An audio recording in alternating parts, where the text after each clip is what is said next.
పారిషద్యాః పరస్సతం విఘ్నం నిఘ్నంతి సతతం విశ్వక్సేనం తమాశ్రయే. భక్తులందరూ ప్రాణాయామాన్ని చేయండి.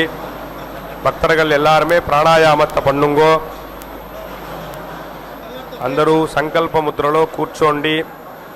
భక్తர்கள் எல்லாருமே సంకల్ప ముద్రలో ఉకాందుకోంగో.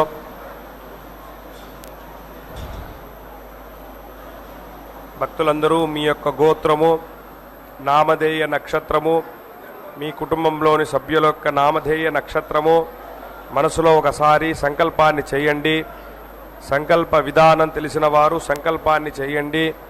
సంకల్ప విధానం రానివారు అమ్మవారిని స్వామివారిని ప్రార్థన చేయండి. பக்தர்கள் எல்லாருமே உங்களுடைய கோத்திரம், நாமதேய நட்சத்திரம், குடும்பத்தில் எல்லாருடைய நாமதேய நட்சத்திரம் மனசில் ஒரு வாட்டி ஸ்மரண பண்ணுங்கோ. சங்கல்ப விதானம் தெரிஞ்சவா சங்கல்பத்தை பண்ணுங்கோ. சங்கல்ப விதானம் தெரியாதவா தாயாரையும் பெருமாளையும் பிரார்த்தனை பண்ணுங்கோ. சர்வேஷாம் பக்தஜனானாம் க்ஷேமஸ்தைரிய விஜயவீரிய அபய ஆயுராரோக்கிய ஐஸ்வர்ய அபிவிருத்தியர்த்தம் தர்மார்த்த காமியமோக்ஷ சதுர்வித பலபுருஷார்த்த சித்தியர்த்தம் மனோவாஞ்சதா பலசித்தியர்த்தம் ராஜத்வாரே சர்வகாரிய அனுகூலதா சித்தியர்த்தம் ஆரோக்கிய திருடகாத்திர வஜ்ரசரீராபிவிருத்தியர்த்தம் லோகக்ஷேமார்த்தம் ஸ்ரீ பத்மாவதி ஸ்ரீனிவாச கிருபாகடாட்ச சித்தியர்த்தம் கல்யாண மகோத்சவம் ஆச்சாரிய முகேன அத்தியகரிஷ்யே சர்வம் ஸ்ரீ வெங்கடேஷார்ப்பணமஸ்து. கோவிந்தா.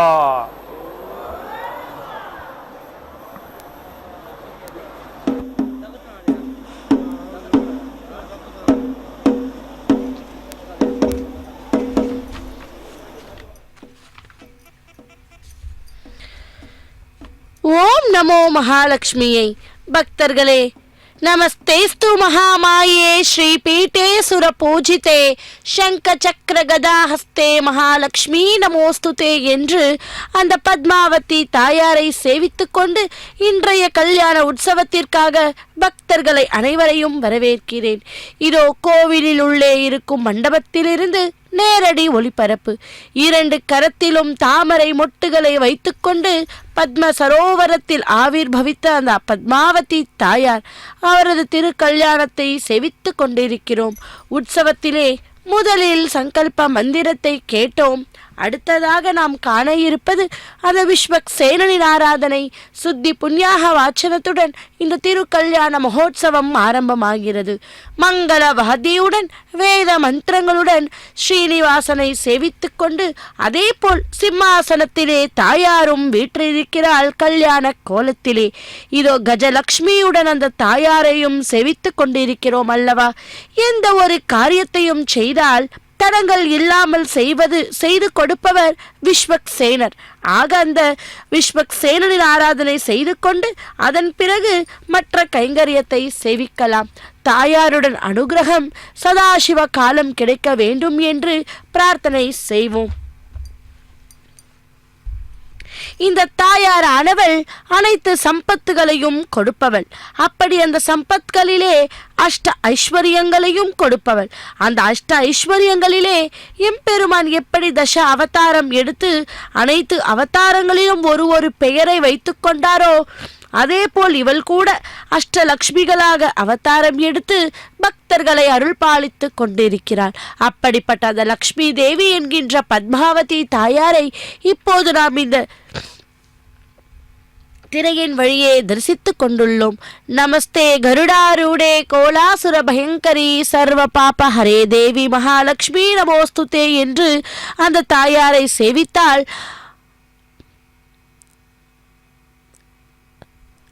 மகாமாய ஸ்வரூபிணியாக ஸ்ரீ பீட்ட நிவாசினியாக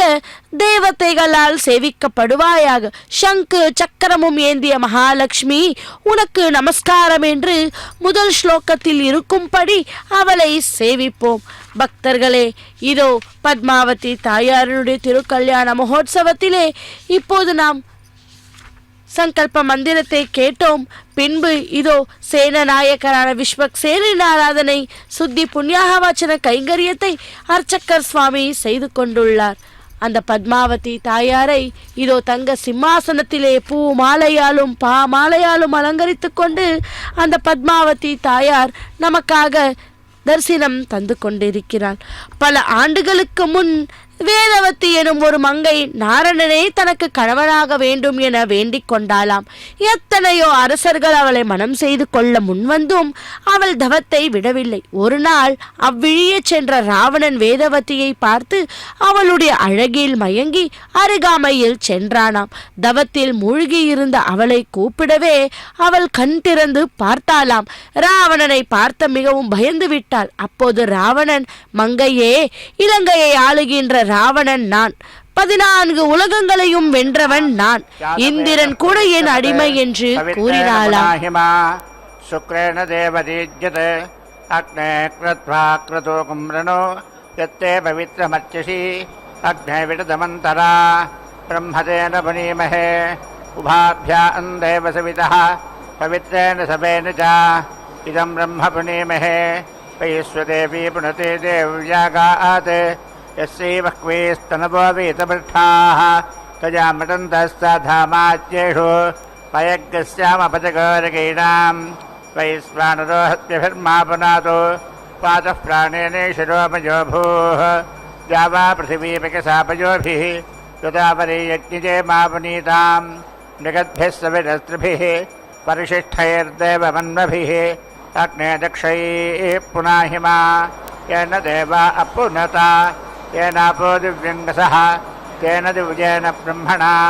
इदं ब्रह्म पुनीमहे यः पावमानीरध्येति पिडिभिः संहृतकं रसं सर्वकंसपूतमस्नाति पतितं मातरिश्वना पावमानीर्यो अध्येति पिडिभिः संहृतकं रसं तस्मै सरस्वती दुहे क्षीरकंसर्पिर्मथोदकं पावमाने स्वस्तिगणीः सुदुघाहिपकस्वतीः पिडिभिः संभृतो रसः ब्राह्मणेष्वमृतकुंहितं पावमानेत्यसन्तुनः यमल्लोकमथ अमुं कामान् समर्थयन्तुनः देवीर्देवैः समाभृताः पावमाने स्वस्तिगणीः सुदुघाहिघृतश्च्युतः पिडिभिः संभृतो रसः ब्राह्मणेष्वमृतकुंहितं येन देवाः पवित्रेण आत्मानं पुनदे सदा तेन सहस्रधारेण पावमान्यः पुनन्तु मा राजापत्यं पवित्रं शतोद्यामकं हिरण्मयं तेन ब्रह्मविदो वयं भूतं ब्रह्म पुनीमहे इन्द्रस्तु नीति सह मा पुनातो सोमस्वस्त्या वरुणः समीच्या यमो राजा प्रवणाभिः पुनातु मा जातवेदामोर्जगञ्चा पुनातो भूर्भुवः सुवः तत्संयोरावृणीमहे गातुं यज्ञाय गातुं यज्ञपतगे दैवी स्वस्तिरस्तु नः स्वस्तिर्मानुषेभ्यः ऊर्ध्वञ्जिगातु भेडजं सन्नो अस्त्वद्विपदे सञ्चतुष्पदे ॐ शान्तिः शान्तिः शान्तिः.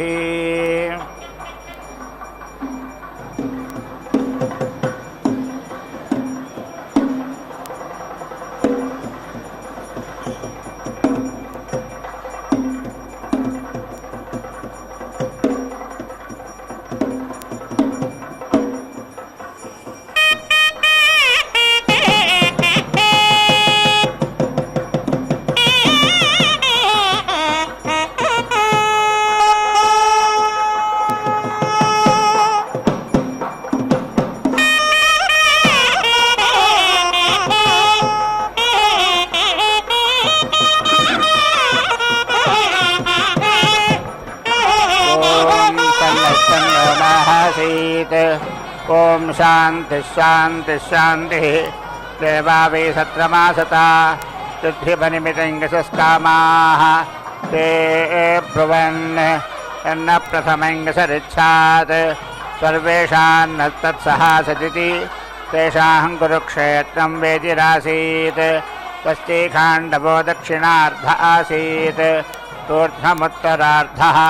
परीणज्यघनार्धः मरवोत्करः तेषां नखं वैहिष्णवङ्गस आच्छत् अन्यकामगता तेनापाः क्रामत् तन्देवा अन्वाजन् यशो मरुरुत्समानाः तस्यान्वाकदस्या सौजाद्धनुरजागता दक्षिणादिशवः तस्मादिषन्मं पुण्यजन्मा यज्ञजन्मा हि तमेकगुंसन्तं बहवो नाभ्यधृष्टुवन् तस्मादेकभिषुधन्विनं बहवो निषुधन्वानाभिदृष्टुवन्ति सो अस्मगता एकं मासन्तं बहि बहवो नाभ्यधृषि सुरुषि तस्य सुष्मजानस्य तेजोपा अक्रामत्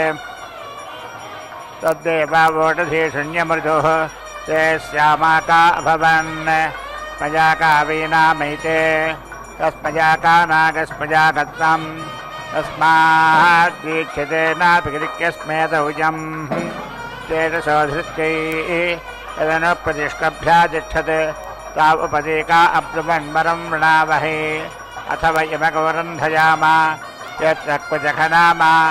ततपोभितृनुदामेति तस्मादिपदीकागत्य क्वचखनन्ति ततपोभितृन्दन्ति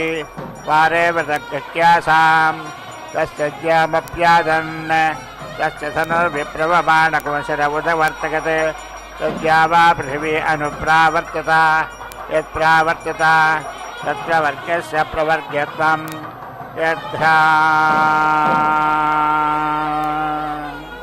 यद्यपठत् तद्धर्मस्य घर्मत्वं महतो वेद्यमपत्यदिति तन्महावीरस्य महावीरत्वं यदस्यास्तमभरन् तत्सम्राज्यः सम्राट्त्वं त्वद्गतृतं देवतास्त्रेधाव्यगण्हता अग्निप्रातस्य वनम् इन्द्रो माध्यञ्जनकोसवनं विश्वे देवात्रिदेकसवनं तेनापशीष्णा यज्ञेन गजमानाः नाशिषो वारुन्धता असुवर्गं लोकमभ्यजगन् ते देवा अश्विना बभ्रुवन् भिडजो वै स्थः यदं यज्ञस्य शिरप्रतिधत्तमिति तावप्रोतां वरं वृणावहे ग्रह एव नावत्रापि गृह्यतामिति ताभ्यामेतमाश्विनमगृह्णन् तावेतद्यज्ञस्य शिरप्रत्यदत्तां यत्प्रवर्ग्यः तेन सशीष्णागज्ञेन गजमानाः अवाशिषोरुन्धता अभितुवर्गं लोकमजगन् यत्प्रवर्ग्यं प्रवृणक्ति यज्ञस्यैव तच्छिरप्रतिदधाति तेन सशीष्णायज्ञेन गजमानः अवाशिषोरुन्धे अभितुवर्गं लोकं जगति तस्मादेष आश्विनः प्रभजायिव यत्प्रवर्ग्यः सावित्रं जुहोति प्रसूहत्यै चतुर्गृहीतेन जुहोति तदुत्पादप्रसवः पशूनेवावरुन्धे चतुस्रोटिसः दिक्ष्वेव प्रतितिष्ठति छन्दाकुंसदेवेभ्योपा अक्रामन् नवो भागानि हव्यं वक्ष्यामि इति तेभ्यकेतचतुर्गृहीतमधारयन् पुरोणवाक्याजी याज्याजी देवताजी बहिष्काराय यच्चतुर्गृहीतं जुहोति छन्दाकस्यैव तत्प्रीणाति तान्यस्य प्रीतानि देवेभ्यो हव्यं वहन्ति ब्रह्मवादिनो वदन्ति होदस्यन्दीक्षितस्य गृहा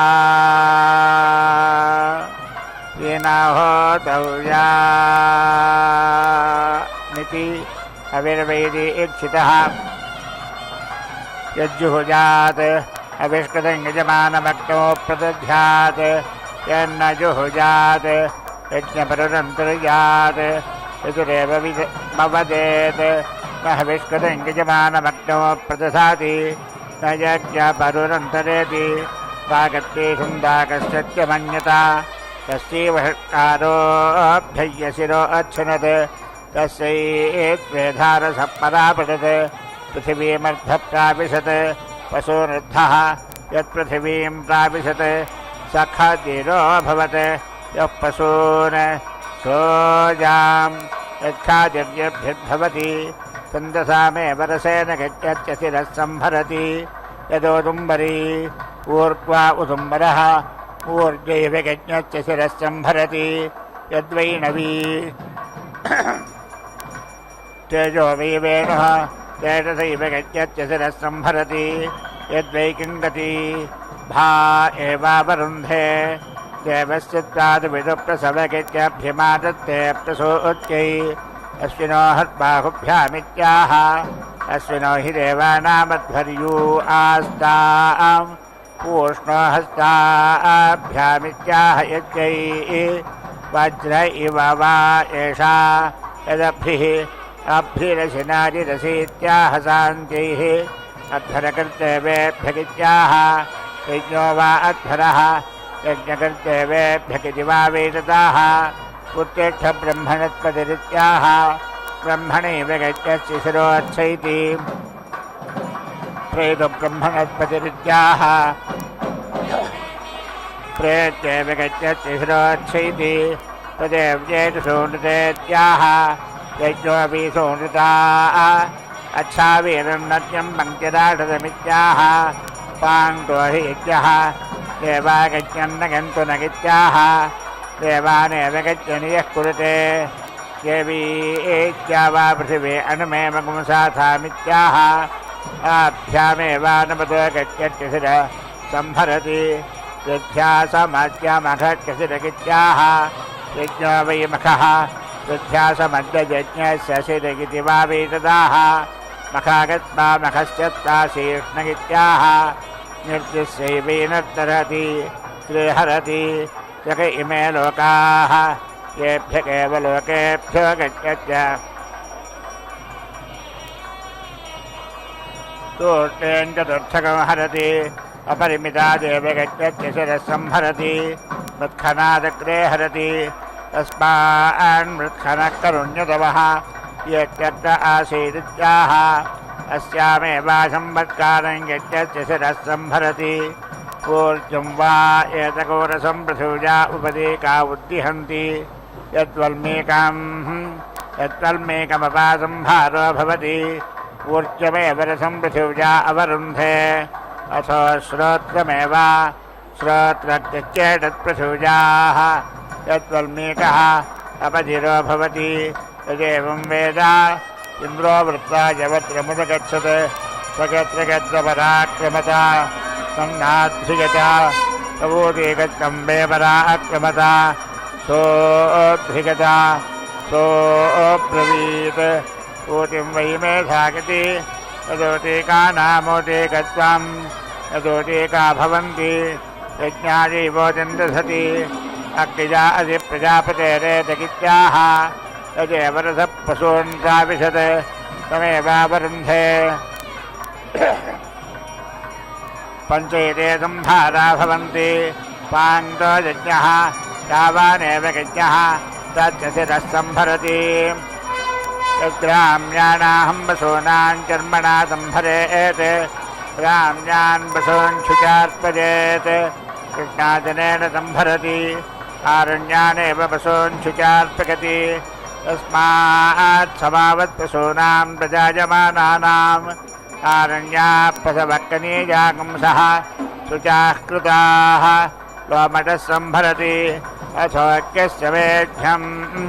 परिगृह्यागन्ति यक्षतामपहन्ति बहवो हरन्ति अपचितिमेवास्मिं दधति उद्धते शिखतोपोक्ते परिश्रुते निदधति शान्तिः मदन्तिभिरुपसृजति तेजगेवास्मिन् दधाति मधुत्वामधुलाकरोत्पित्याः ब्रह्मणैवास्मिन् तेजो दधाति यद्ग्राम्याणां पात्राणां कपाले इसकौधृजेत् ग्राम्याणि पात्राणि धुचार्पकेत् कर्मकपाले सकं धुजति एतानि वा अनुपदीवनीयानि तान्येव शुचार्पयति शर्कराभिः सकं सृजति धृत्यैः अथो सन्त्वाजा अजलोमयः सकं सृजति एतावा हत्ते प्रजातनोः यदजा तेजैवेनं धनुवासकं सृजति अथो तेजसा कृष्णाजिनश्च लोमभिः सकं सृजति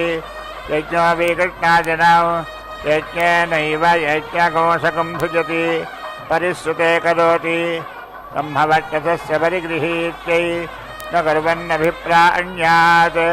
यत्कुर्वन्नभिप्राण्यात् प्राणाञ्छुचार्पयेत् अपहाय प्राणिति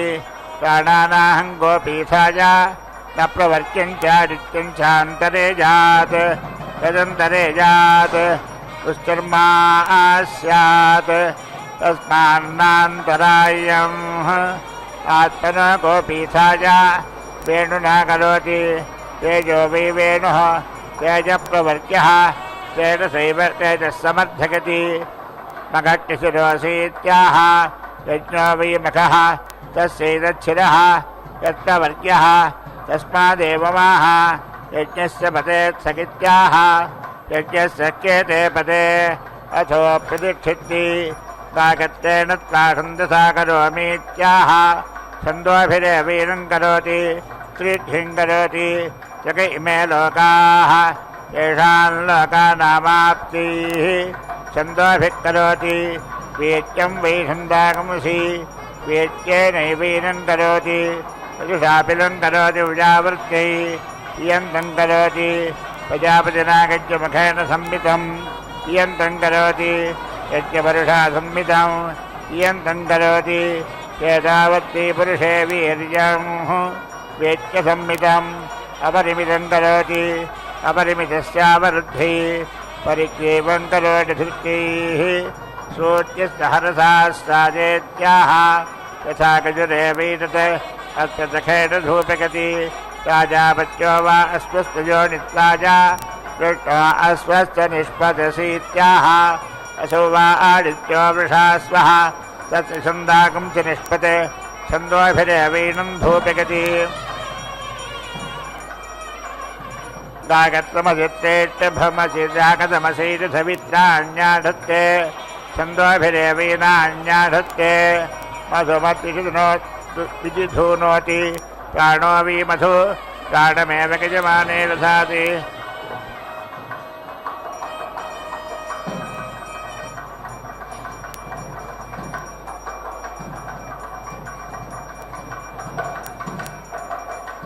छन्दोभिरेवैनं धूपगति अच्युते त्वाधोचते त्वेत्याह तेजगेवात्मं दधाति वारुणो बीद्धः मैत्रिजोपैति शान्तिः सिद्धिः त्वेत्याह यथा गजुरेवैतत् देवस्तासवितोत्पत्त्याह सुपितृप्रसोदगेवैनं ब्रह्मणा देवताभिरुत्पति अपत्यमानप्रसूजामासा च स आपृणेत्याह तत्तादग्निस्तद्वादिसोर्विभाति उत्तिष्ठमृगन्भवोत्थिष्ठध्रुवत्वमित्याह प्रतिष्ठिति ईश्वरो वा एषो अन्धो भवितोः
प्रवर्ग्यमन्वीक्षते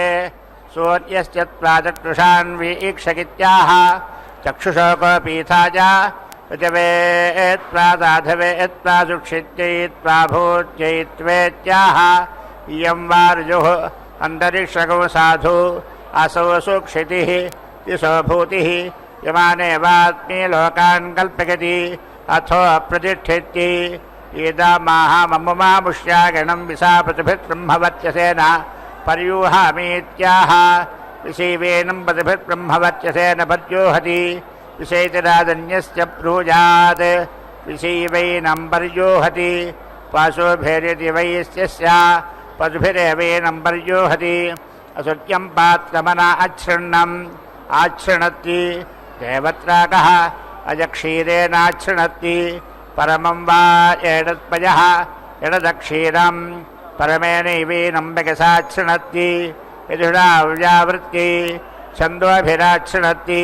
छन्दोभिर्वा एष क्रियते छन्दोभिरेव छन्दाकस्याच्छृणति शृन्धिवाचमित्याह वाचमेवावरुन्धे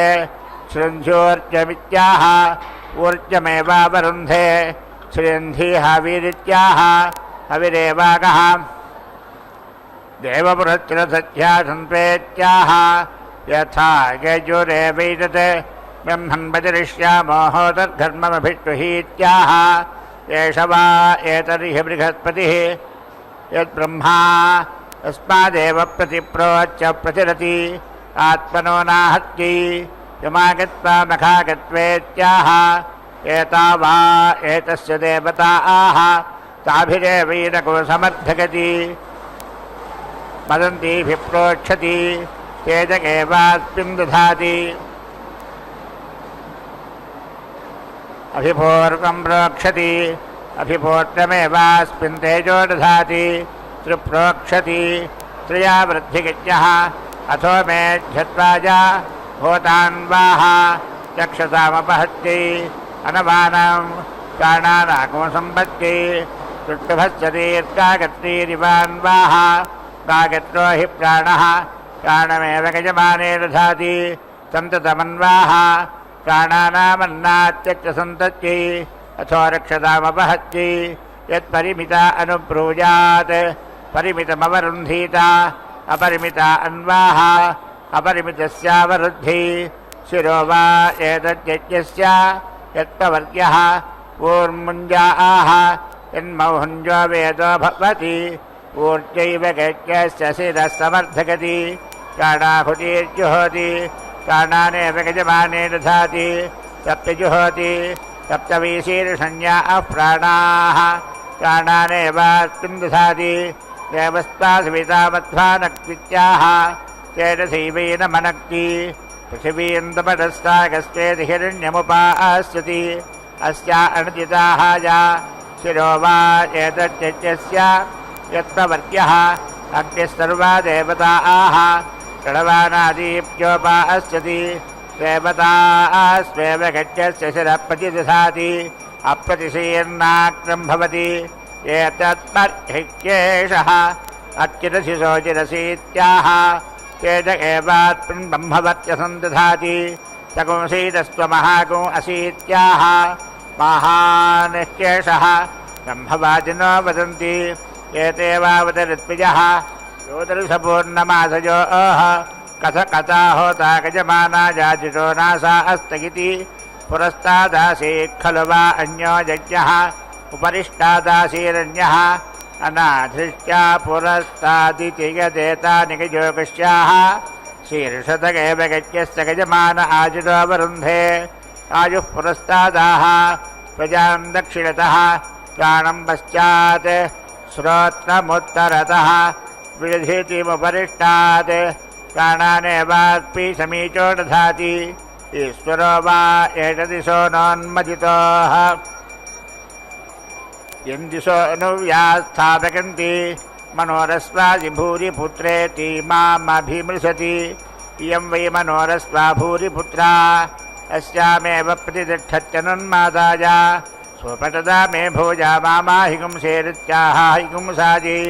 चितस्थपरिचितमित्याह अपरिचितमेवास्मिन् दधाति शिरो वा एतद्यज्ञस्य यत्प्रवर्ग्यः असौ खलु वा आदित्यप्रवर्ग्यः तस्य मरुतोरस्पजः स्वाहा मरुद्भिः परिसृगस्वेत्याह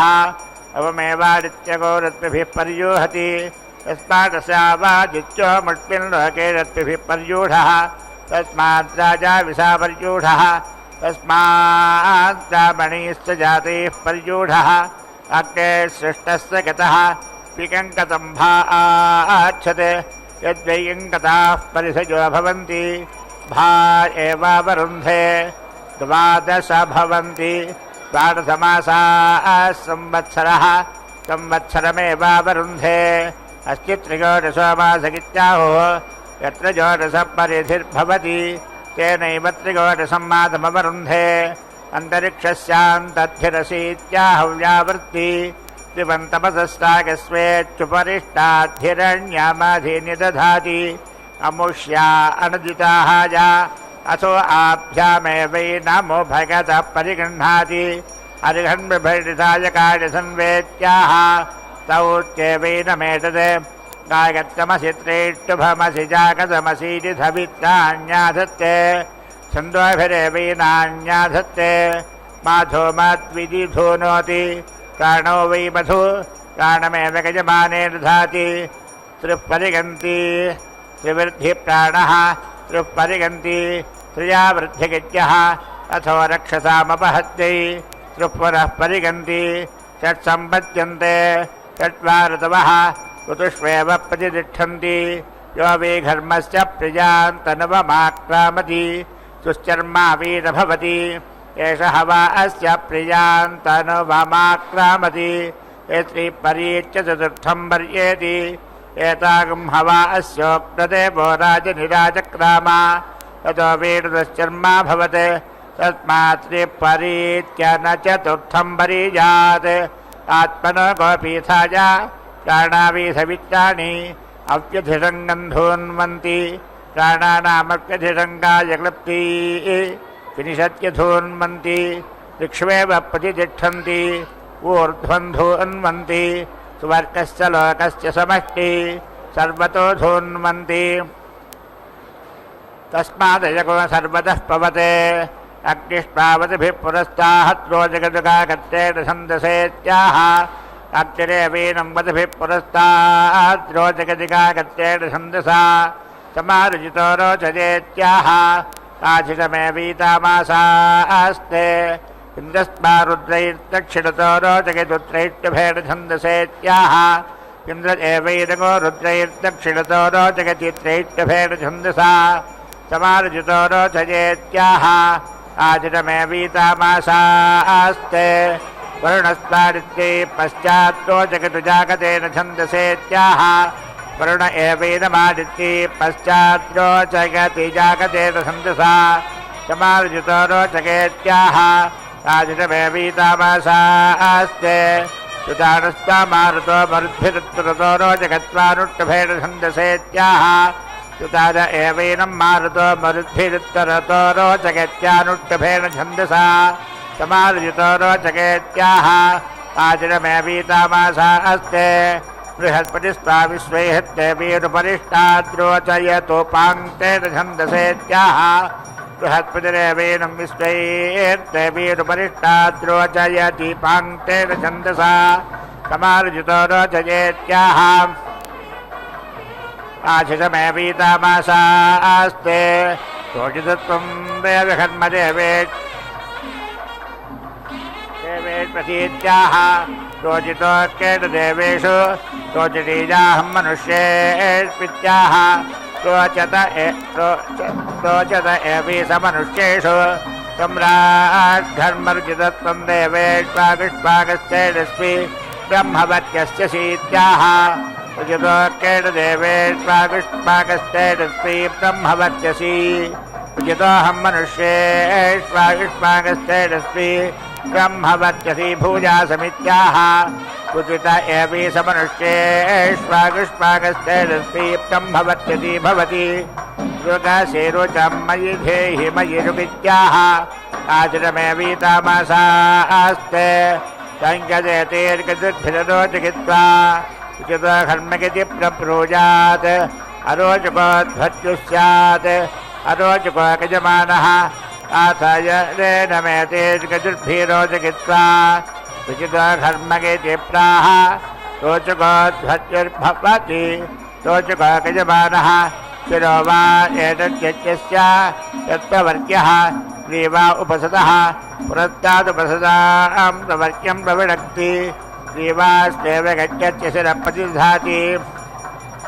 श्रीप्रविणक्ति त्रज इमे लोकाः येभ्य एव लोकेभ्यो गच्छस्य शिरोवरुन्धे षट्सम्पद्यन्ते षड्वा ऋतवः ऋतुभ्य एव यज्ञस्य शिरोवरुन्धे सेजोवसीज आयत्सम्भूतं भूतं चित्रः केतुः प्रभानाभान् सम्भान् ज्योतिष्पाकश्चेतस्वानाथपत्यश्च पन्नभितपन्ने रोचनो रोचमानः शोभनः शोभमान कल्याणः।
ఎటువంటి మోహము ఈ పెకున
ओम ऋतुभ्य एव गच्छति शिरोवरुन्धे द्वादशकृत्वप्रवणक्ति द्वादशमासाः संवत्सरः संवत्सरादेव गच्छति शिरोवरुन्धे चतुर्विंशतिः सम्पद्यन्ते चतुर्विंशतिरर्धमासाः अर्धमासेभ्य एव गच्छति शिरोवरुन्धे असो खलु सकृदेव प्रवृज्यः एककं हि शिरः अग्निष्टो मे प्रवृणक्ति एतावान्वीकज्ञः यावानग्निष्टोमः यावानेव गज्ञः तस्य शिरः प्रतिदधाति नोक्षे प्रवृञ्जात् प्रजापीपसव उक्तानि यजुक्षे प्रवृञ्जात् त्वजाम्बसूनश्च निर्दहेत् विश्वजिति सर्वपृष्ठे प्रवृणक्ति पृष्ठानि वा अच्युतं चावगन्ति पृष्ठैरेवास्मा अच्युतं चावगित्वा वरुन्धे अपश्यं गोपामित्याह प्राणो वै गोपाः प्राणमेव प्रजासु विजातगति अपश्यं गोपामित्याह असो वा आदित्यो गोपाः सखीमा प्रजा गोपागति तमेव प्रजानां गोप्तारं कुरुते अनिपद्यमानमित्याह न ह्येष निपद्यते पूर्णाहुतिमुत्तमाञ्जुहोति सर्वं वै पूर्णाहुतिः सर्वमेवाप्नोति अथो इयं वै पूर्णाहुतिः अस्यामेव प्रतिष्ठति नारायणाय विद्महे वासुदेवाय धीमहि तन्नो विष्णुः प्रचोदयात् स्वाहा महादेव्यै च विद्महे विष्णुपत्नी च धीमहि तन्नो लक्ष्मीः प्रचोदयात् स्वाहा।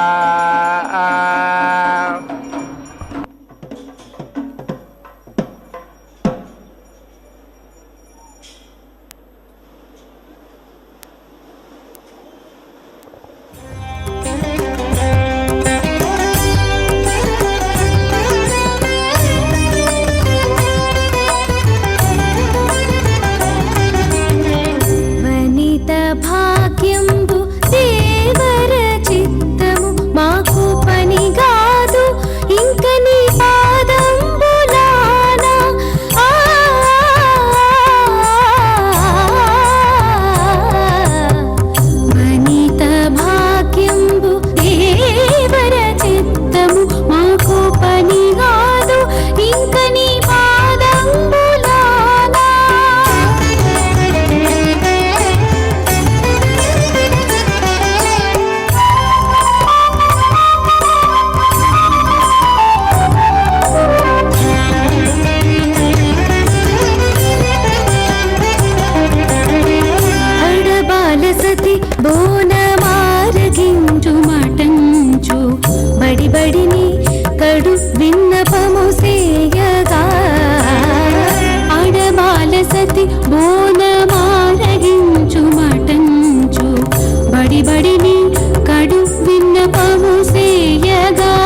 మటంచు అడరి కప్పురపు పలుకందియగా అడపంబు సతి వీడే అవతరింపు మటంచు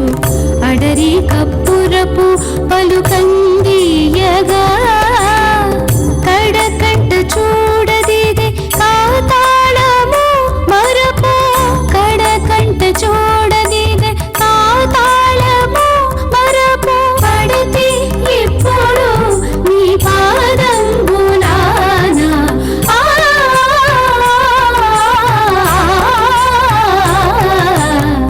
వనిత భాగ్యంబు దేవర చిత్తము మాకు పని కాదు ఇంక నీ పాదంబులానా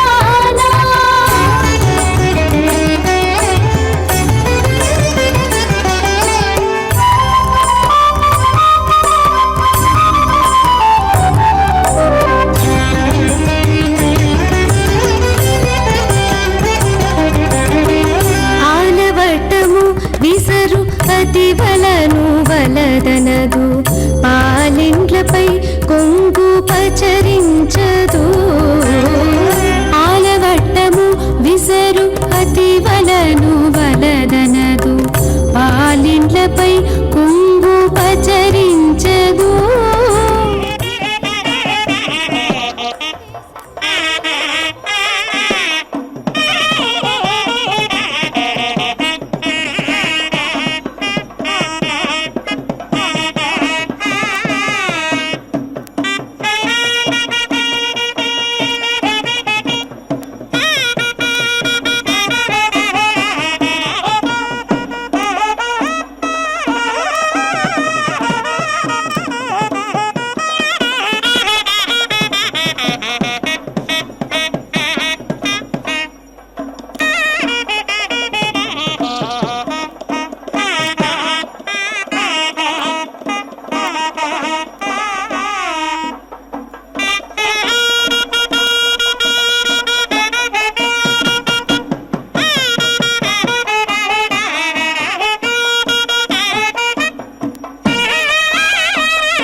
स्मरामि स्मरामि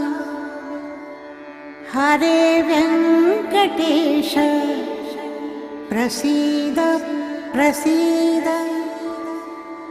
प्रियं वेङ्कटेश प्रयच्छ प्रयच्छ